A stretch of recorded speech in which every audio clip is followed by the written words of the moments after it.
Thank you for joining me today. I hope that you are all keeping well. Welcome to the new subscribers. It's my sincere hope that you are met with love and support as you continue to journey towards your prepared places. And to all the returning subscribers, welcome back, family. I appreciate you all so very much. So tonight I want to talk to you a little bit about the new supply. A lot of times when we are, especially when we first find out about the new supply and we have been left for the new supply, we've been discarded for this new person that the narc is busy toting around town and is using really as a tool of triangulation to affect how we feel. We are met with all types of emotions. Angry, confusion, hurt. Why that person and not me? And what do they have that I don't have? And what is it about me that made them reject me? So many questions. And it's because part of us really don't see the narcissist for who they are. We don't realize that this really is just a demonic creature who is there to hunt souls. I didn't know anything about who they were until I was done, and I needed to make sense of what I had just experienced. So even in those moments prior to having my awakening, I still thought of the narc as a wonderful person and looked towards myself like, what did you do and what could you have done better? And literally was crucifying myself over somebody who I now know never even deserved a hello from me. But that's part of the narcissist's plan, because I know, you hear us talk about the narcissistic abuse cycle as being in 3 parts. I dare to believe that it's more. There's the love bombing phase, the devaluation, and the discard. But then there's the hover, and the hover includes all kinds of tactics. They triangulate, they smear campaign, they send flying monkeys, they do the most. But one thing that the narcissist wants us to know is that there is somebody new there. When the narcissist targeted us, when they got a sniff of how your soul smelled, the fragrance of your soul, they decided that they wanted you.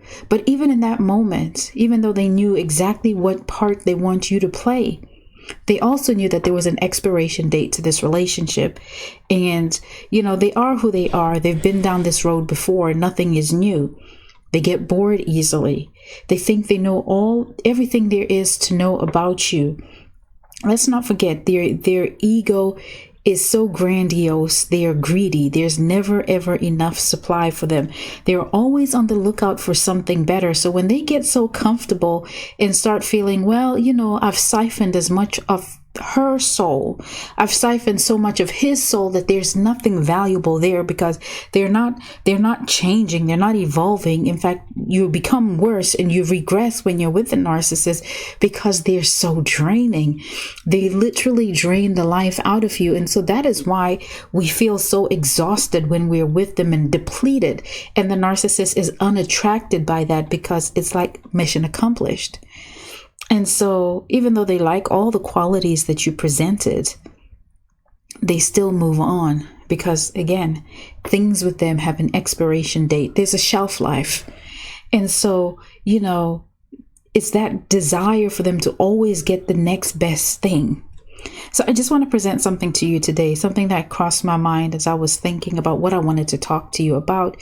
And so here's the thing. The narc will go out and see the next shiny gadget, the next shiny tool, the next shiny toy, the next source of supply, next in line for this insidious abuse. And they think, this could work.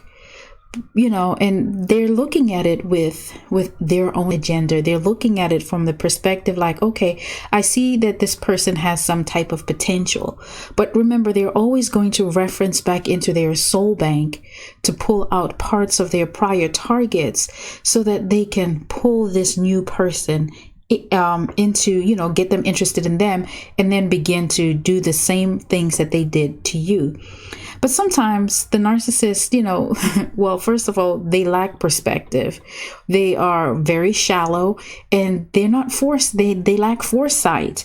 And so, they sometimes, they learn the hard way that all that glitters is not gold. Sometimes they come across things, or people, should I say, who are just as toxic as they are. They come across future fakers just like they are.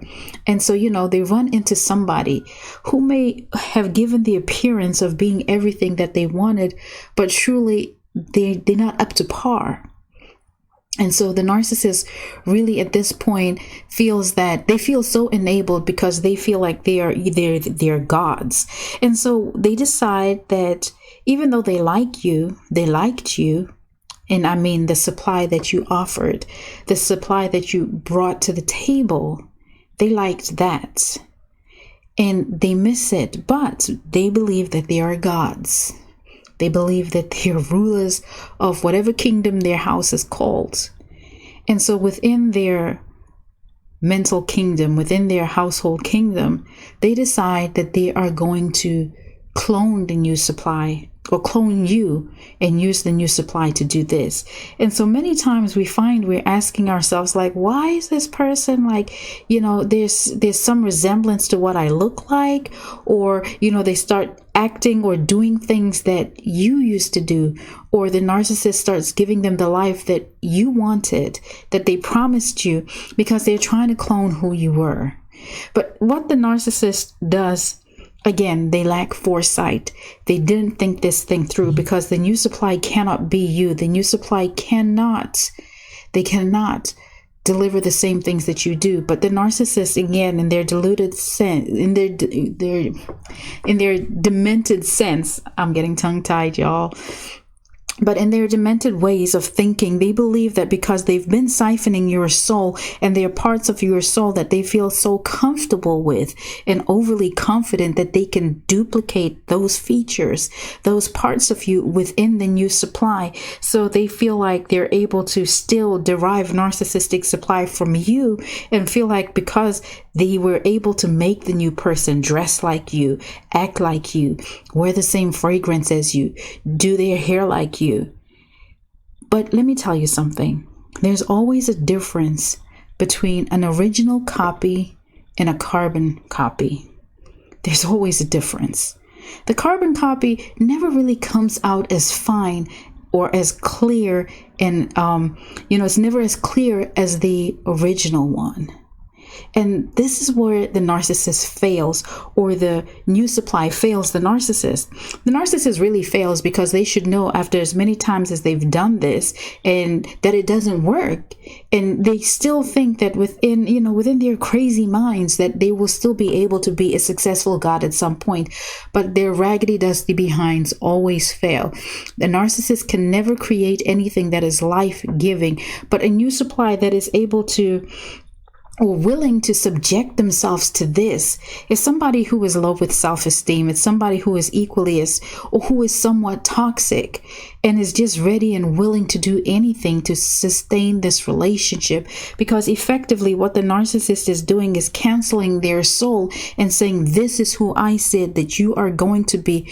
And it's all because they think that they can transfer your qualities onto the new person and almost educate the new person, or teach them how to be and just recreate you. But it never works, because that new supply can never have as much spark as you do. They're never going to deliver as much quality supply as you could, because it's bootleg. And bootleg things are they never add up. They never match. Have you ever, I remember being on Chinatown one time with my daughter, and she was like, oh, this perfume, mommy. And she really wanted it. And I was trying to tell the child, this is not it. But she didn't have the patience to wait for something more. And I figured this was a good opportunity for her to have a learning lesson, or a moment of learning. And I let her buy it. But then she was like, she sprayed it on, and 5 minutes later, the fragrance is gone. And this is how it is for the narcissist. They think that this person has the longevity, or that they can create this clone that has longevity to be you. But what they fail to realize is that you were not created by a demonic entity. You were not created by a soul hunter. You continue to evolve. You continue to live and breathe and have new experiences that shape the person that you are. And they can't keep up with it. And so you find now that the narcissist has to lash out onto the new supply because they're not delivering supply like they expected. They are not you.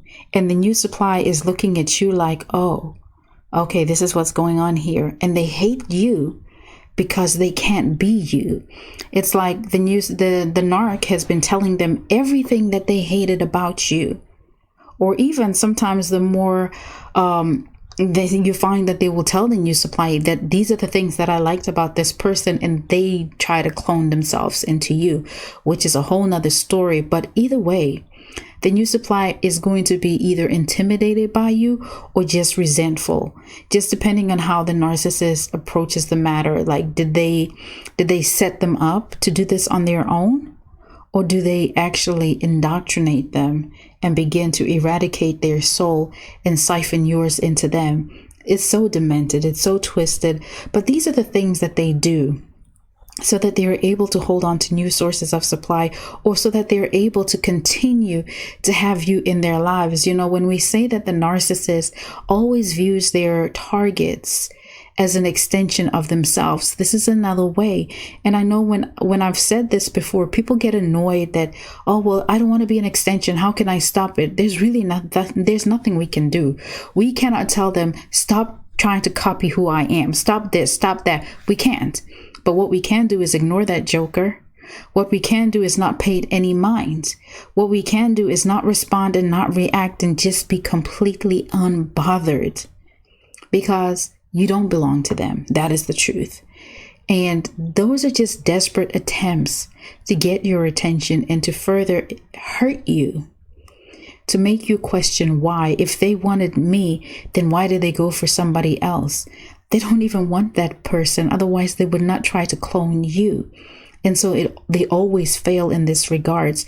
So I just wanted to encourage some people, because sometimes you do question and you do wonder, why did they have somebody who looks just like me? Or why is he trying to make her or him? Why is she trying to make him be me? The car that I drive, the area that I live, the school that my kids go to, my profession, my passion, my activities, my gym.